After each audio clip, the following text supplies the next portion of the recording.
11 heures. Puis... Ben, aujourd'hui, c'est ma fête. Puis pour moi, ben... c'est mon 30e. J'ai passé la journée à regarder mon fan. Ça fait 3 jours qu'on pisse ben raide. J'ai jamais sué d'eau tant partout sur mon corps. C'est la canicule.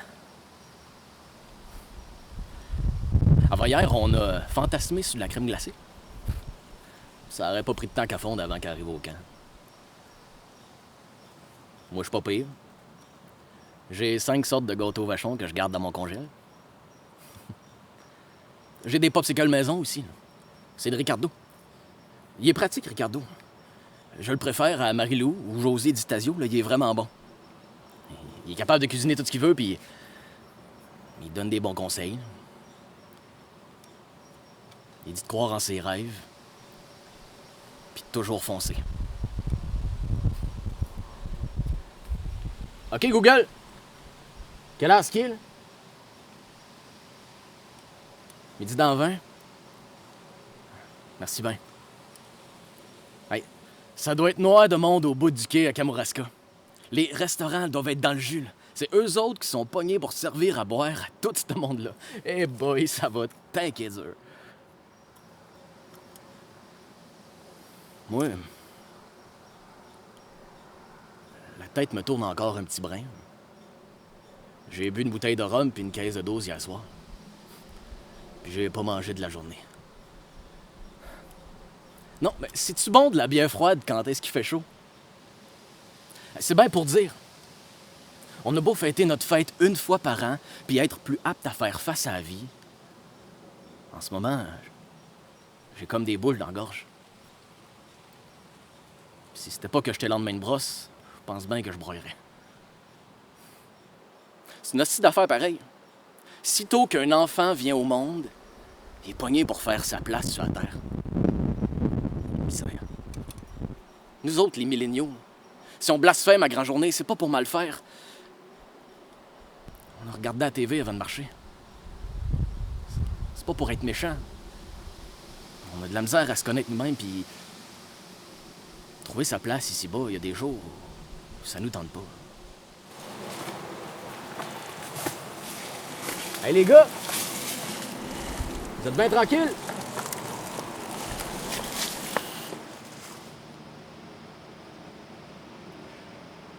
Minuit vient de sonner.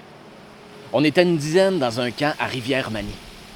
On passait l'été là pour planter des arbres. Un projet de revitalisation dans un secteur non organisé, genre. V'là 100 ans, les gars sont venus pour bûcher des arbres. 100 ans plus tard, on les plante. Un juste retour des choses, j'imagine. La Manie, c'est un village fantôme. Il y a 100 ans, un certain William Power a décidé de venir mettre un moulin à scie en plein milieu de nulle part. Le bois a été bûché, le village est passé au feu, puis la flamme du village, elle s'est éteindue pour de bon. Il reste plus rien du village depuis 80 ans, certains. Là. En fait, ce qui reste, c'est l'enfer. Ah oui, l'enfer, là, pour ceux qui ne le savent pas, c'est le nom donné au brûleur à bois en forme de tour. Toujours est-il qu'on était le 25 juillet, en plein cœur de l'été. On s'était crinqué pour aller fêter le Noël des campeurs. Puis en plus, c'était ma fête. J'aurais aimé ça fêter avec mes amis à Québec.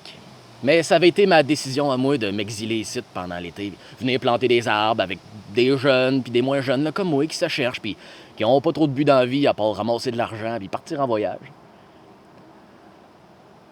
Moi, ma quête était pas si noble. Ma blonde m'avait laissé à l'hiver, puis j'avais juste plus le goût d'exister.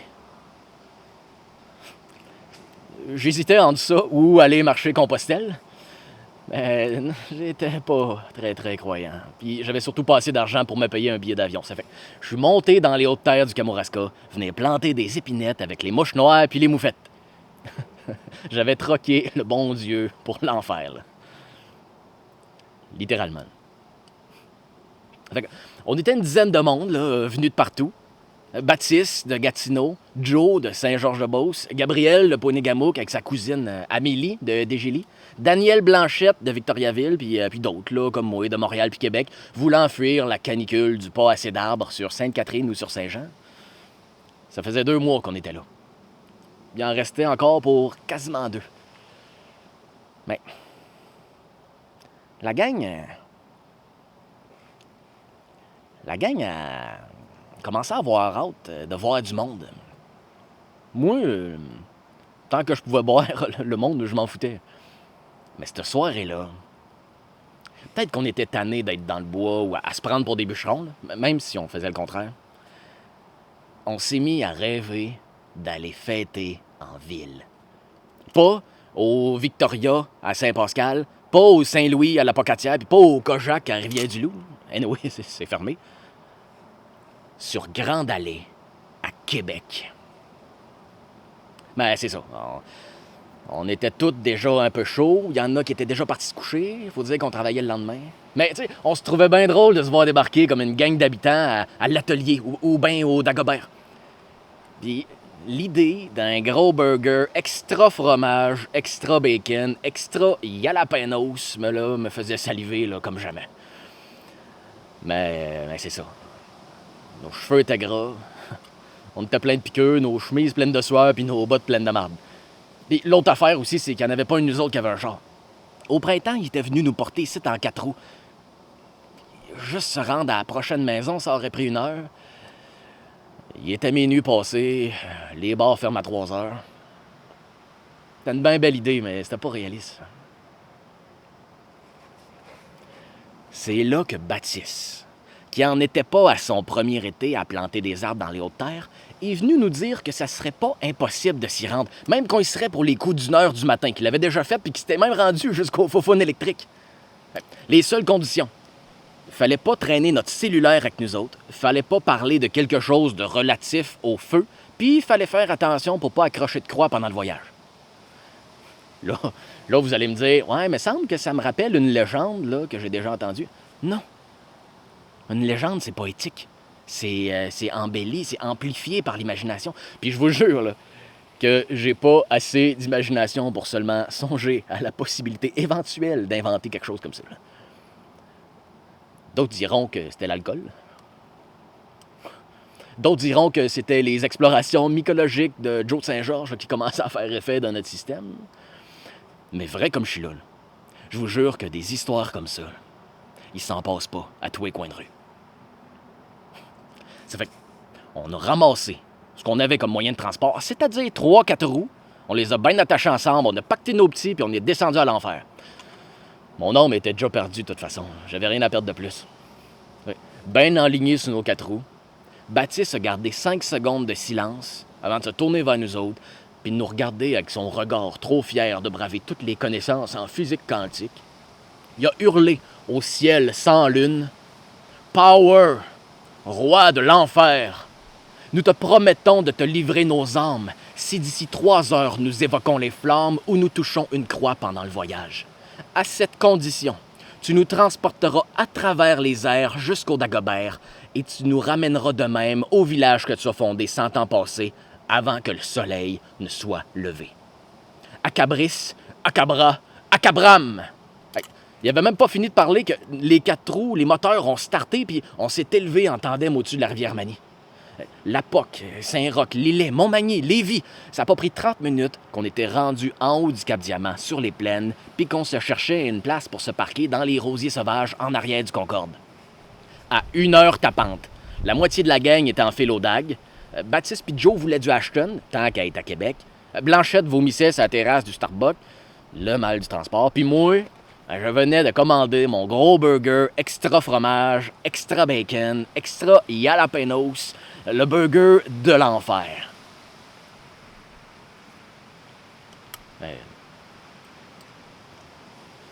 J'ai comme eu un frisson en le commandant. J'étais en train de briser une règle. Je regarde autour de moi. Je vois des flammes partout. Décoratives, peut-être, mais des flammes pareilles. Je reçois mon burger, je suis incapable d'y toucher. Je me dis que si je le mange, je vais y rester. Faut que je retrouve Baptiste, pour au moins y dire que je suis peut-être un esti de cave. Puis il y a sûrement un remède, une incantation, name it. Ça fait que je m'enligne vers le DAG quand je tombe nez à nez avec mon ex. Qui, elle, est nez à nez avec un gars qui a pas la langue dans sa poche, mais dans sa bouche à elle. Elle me voit. J'ai l'impression de mourir de combustion spontanée. Combustion spontanée. Comme ce qui nous attend si je m'en vais pas prévenir Baptiste que c'est le temps de crisser notre camp au camp Chris. Ça fait que je pique un sprint jusqu'au DAG, je dépasse tout le monde, je me fais regarder croche par le bouncer qui a une grosse croix dans le cou. Une croix dans le cou? Fuck! Faut pas que j'y touche. Faut pas qu'il me retrouve. Je rentre dans le bar. Je vois Gabriel et sa cousine avec 2 verres de El Diablo. Joe avec une bouteille du Trou du Diable puis Baptiste au bar qui colle des shots de Fireball. Rien pour aider notre salut.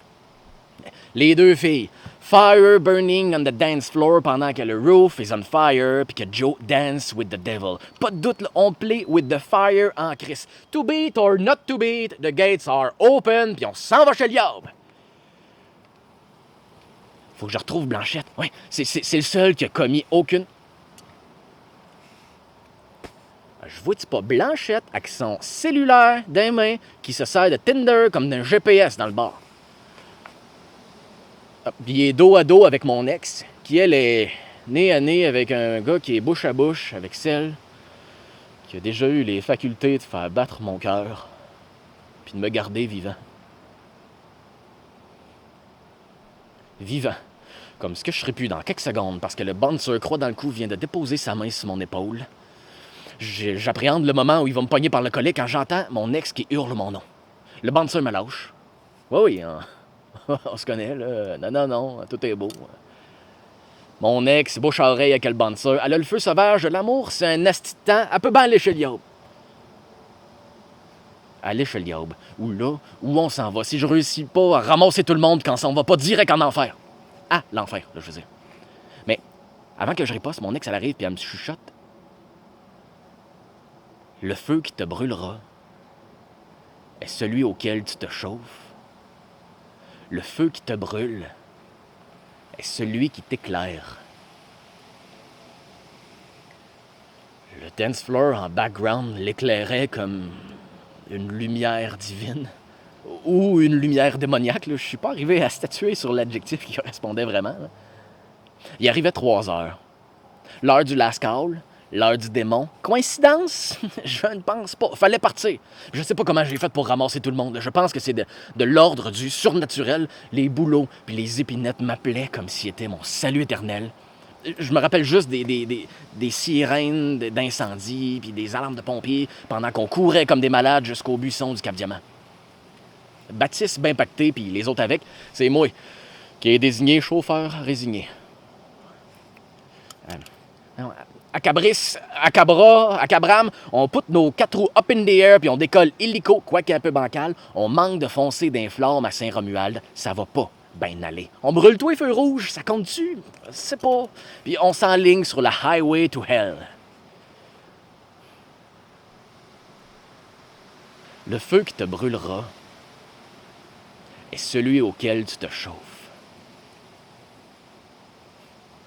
On descend le fleuve vers les hautes terres. Puis peu à peu, il y a une lueur qui se fait de plus en plus présente en avant de nous autres. Le ciel devient rose, orange, rouge. L'enfer approche en même temps que le soleil se lève. Le feu qui te brûle est celui qui t'éclaire.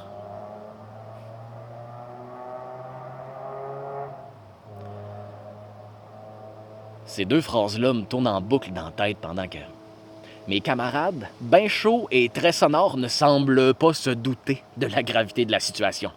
Je le sais qu'on se rendra pas à temps. Le soleil se lève, puis en à peine 2 heures sur Grande Allée, j'ai enfreint plus de règles que pendant mon adolescence toute entière. Les 4 roues manquent de gaz. Je pensais pas qu'on brûlait du gaz dans les airs. Puis juste pour mal faire, on arrive à Saint-Gabriel. Puis on commence à descendre dangereusement. Là. Heureusement, il y a plus d'arbres ici que d'églises, là. Ça fait qu'on a peut-être encore une chance de s'en sortir. Mais nous autres, il faut continuer de monter dans les terres tirées, là, les Appalaches. Mais là, on descend.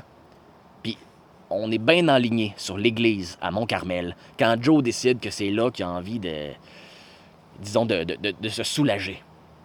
Fait que, il se lève, les deux filles essayent de retenir, ça fait brasser les quatre roues, ça fait vomir Blanchette qui a encore le mal du transport. Il réussit à se déprendre puis à aller se soulager dans la nature du rang de la montagne. Mais l'église arrive vite. Puis ça se chauffe pas pareil, il y a un 4 roues dans les airs qu'un 4 roues sur la terre. Je sais que si je bouge trop le guidon, on va perdre le cap, puis je le connais pas, moi, le coin.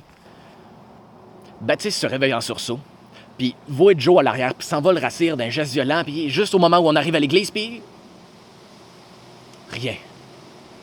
La force de Baptiste a été si brusque que ça a fait dévier notre trajectoire à dernière seconde.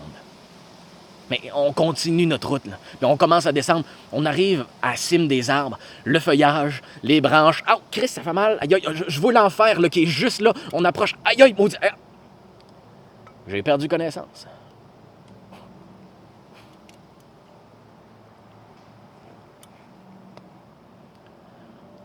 Quand je me suis réveillé,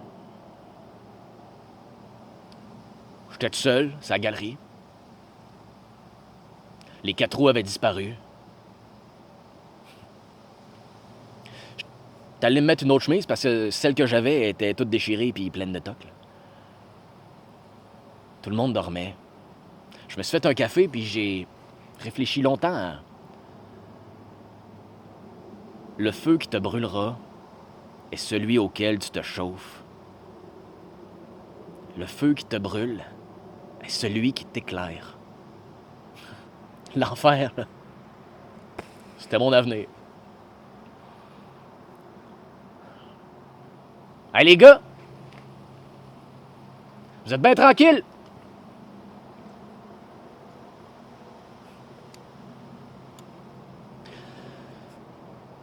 Je le savais pas avant, mais...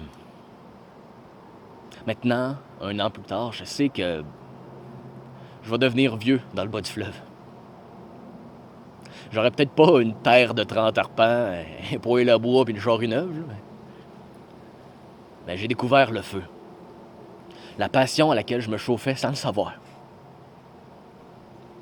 C'est vrai que Power a eu mon âme. Puis que le bois a eu mon cœur.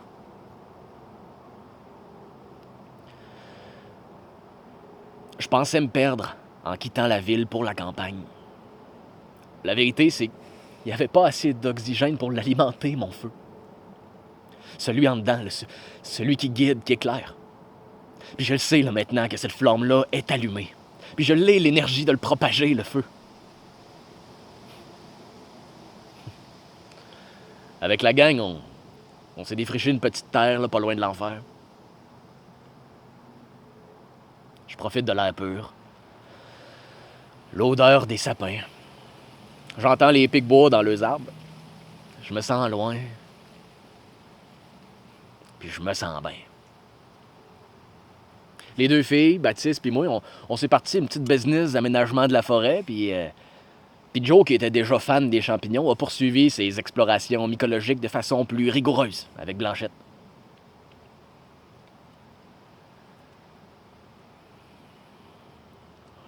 L'affaire,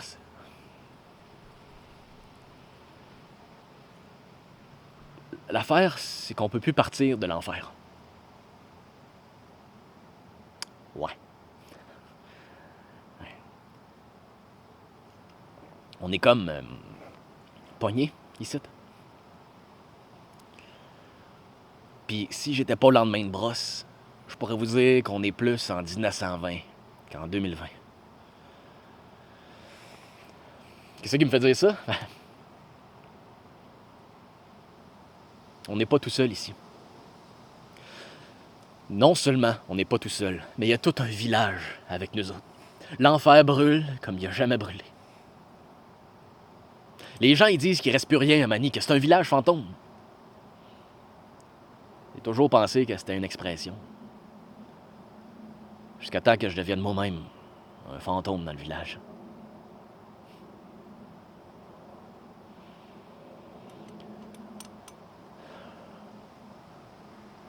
Je vous invite à regarder le ciel. Le ciel de la côte du Sud, la nuit du Noël des campeurs. Vous verrez peut-être pas un traîneau rouge tiré par des reines, mais assurément une traînée de 4 roues avec du monde un peu chaud, probablement en route vers les buissons du Cap Diamant. Si ça arrive, là, prenez donc une shot de rhum, à notre mémoire.